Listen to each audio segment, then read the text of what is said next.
जी, अस्सलाम वालेकुम। अच्छा, आप लोगों के ऑर्डर्स जो थे फार्मेसी एग्ज़ाम गाइड के जो मॉडल पेपर्स हैं वो काफ़ी ज़्यादा आ रहे थे।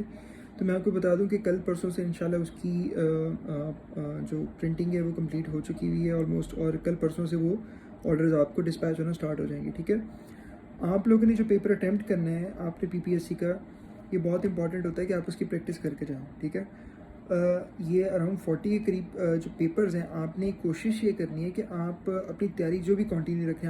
आपने चाहे फार्माकोलॉजी शुरू किया है, फार्मास्यूटिक्स किया है, बायो फार्मास्यूटिक्स की है, क्वालिटी कंट्रोल है, मार्केटिंग मैनेजमेंट है, इंस्ट्रूमेंटेशन है, इंडस्ट्रियल फार्मेसी है, कोई भी सब्जेक्ट आपने स्टार्ट किया हुआ है, आपने क्या करना है वो तैयारी अपनी साथ साथ जारी रखनी है। चाहे आप सीपीआर पढ़ रहे हैं, चाहे कुछ और देख रहे हैं, लेकिन आपने कोशिश ये करनी है कि जो एक टाइम पीरियड है, जो पीपीएससी के एग्ज़ाम को जो अटैम्प्ट करने का जो पेपर का एक टाइम होता है ना, जितने घंटे का, ठीक है, तो आपने वो पेपर जो है डेली अटैम्प्ट करना है, मॉडल पेपर एक। ठीक है, आपने मॉडल पेपर के 100 जो क्वेश्चंस हैं एमसीक्यूज़ वो अटैम्प्ट करनी है, उसकी की उसके एंड पे दी गई है। ठीक है, आपने क्या करना है कि आपने अगर आपको कोई क्वेश्चन आता है, आपने फर्स्ट गो के अंदर जो क्वेश्चंस आपको आते हैं, ठीक है, आपने पढ़े या नहीं पढ़े, आपको आते हैं नहीं आते, आपने वो करने हैं। ठीक है, फर्स्ट गो के अंदर 1 से लेकर 100 तक। नेक्स्ट गो में आपने फिर से शुरू से स्टार्ट होना है और आपने वो करने हैं जो आपको थोड़े बहुत आते हैं। ठीक है, और उसके बाद आपने फर्दर आपने देखना है तीसरे गो के अंदर कि आपने किस तरह से बाकी अपना जो पेपर है उसको कंप्लीट करना है। पासिंग मार्क्स जो होते हैं वो 40 होते हैं, लेकिन आपने कोशिश ये करनी है कि आपने अटैम्प्ट करनी है मैक्सिमम क्वेश्चंस जितने आपको आते हैं, और आपने 40 से बहुत ज़्यादा नंबर लेने हैं जितने आपको मैक्सिमम आप ले सकते हैं। आपने ये करना है कि आपके पास अब ध्यान ये रखना है कि आपने एक तो करना टाइम अपना सेट करना है उसी टाइम पीरियड में। जैसे अगर फॉर एग्जांपल 1.5 घंटे का पेपर है, तो आपने 1.5 घंटे के अंदर ही क्वेश्चन सारे अटैम्प्ट करने हैं। ठीक है, जैसे टाइम आपने क्लॉक पे देखना है कि वो पूरा हो गया तो आपने रुक जाना है। ठीक है, और फिर उसके बाद अपने आप को आपने मार्किंग करनी है। एक क्वेश्चन अगर आपका ठीक होता है, ठीक है, आपने अपने आप को 1 नंबर देना है उसका। एक क्वेश्चन जो आपको नहीं आता आपने छोड़ दिया, तो आपने उसका 1 नंबर काट लेना है। ठीक है, 100 में से एक क्वेश्चन जो आप गलत कर दिया अगर आपने, ठीक है, आपने सोचा कि इसका ये कोई आंसर हो सकता था, बाद में जब की से आपने इसको रीचेक किया अपने पेपर को तो आपको एक गलत लगा, आपने वो एक नंबर एक नहीं काटना, आपने 1.25 नंबर काटनी है। ठीक है, यानी कि अगर एक ब्लैंक छोड़ा तो आपने 1 नंबर काटने, अगर आपने एक गलत किया तो 1.25 नंबर काटने। क्यों?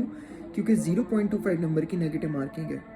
इसका मतलब ये है कि अगर आप एक गलत करते हैं तो आपका 1.25 नंबर कटता है।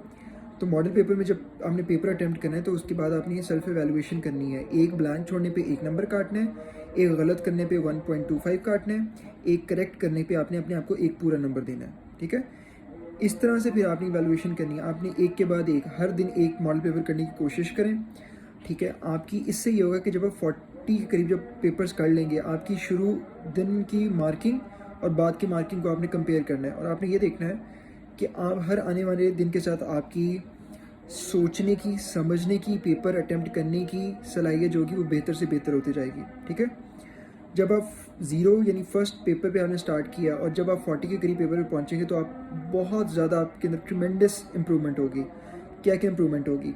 एक ये कि आपने सारे क्वेश्चन अटैम्प्ट करने ये नहीं करने, ये आप अपने आप को समझा पाएंगे। आप किसी से सवाल नहीं पूछेंगे कि क्या मैं सारे करूँ या मैं क्या सारे छोड़ूँ। ये आप खुद से प्रैक्टिस करके अपने आप को खुद आंसर करेंगे कि क्या मैं पेपर के अंदर सारे अटैम्प्ट करूँ या कुछ छोड़ दूँ जो मुझे नहीं आते।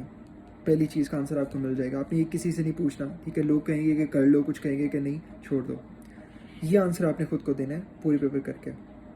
उसके बाद आप दूसरा सवाल ये अपने आप को समझा पाएंगे कि आप कितना नेगेटिव मार्किंग आपकी होती है और आप कितनी, आपकी एनालिसिस की पावर कितनी स्ट्रांग है। मतलब एक आपको 50-50 लग रहा है तो क्या आप उसके ऊपर एनालिसिस करके आप उसको मार्क कर देंगे या नहीं करेंगे, ये भी आपको क्लियर हो जाएगा। ये क्लैरिटी ऑफ नेगेटिव मार्किंग भी आपको क्लियर हो जाएगी। आपको एक समझ आ जाएगी कि जब आप पेपर पूरे अटैम्प्ट करते हैं उसके बाद टोटल करते हैं तो कितने नंबर आपको नेगेटिव मार्किंग वाली से कट रहे थे आपके। ठीक है, और कितने नंबर आपके वैसे कट रहे थे, और क्या अगर आप नेगेटिव मार्किंग वाली को छोड़ देते तो आप वैसे जो अटैम्प्ट किए थे उससे आपके पासिंग मार्क्स आ रहे थे या अच्छे नंबर आ रहे थे, और कितने वो नेगेटिव मार्किंग वगैरह से आपके अच्छे नंबर। फॉर एग्जाम्पल आपने 60 नंबर स्कोर किए, ठीक है, सही जो आपने कर लिया 100 में वो 60 नंबर स्कोर किए, लेकिन आपने गलत इतने ज़्यादा कर लिए कि उसमें से आपके 10, 12, 15 या 20 आपकी नेगेटिव मार्किंग हो गई। तो वो जो 60 थे उसमें से आपके कितने कट गए, 15 नंबर, अगर 20 नंबर कट गए तो वो तो नीचे आ गए सिर्फ नेगेटिव मार्किंग की वजह से।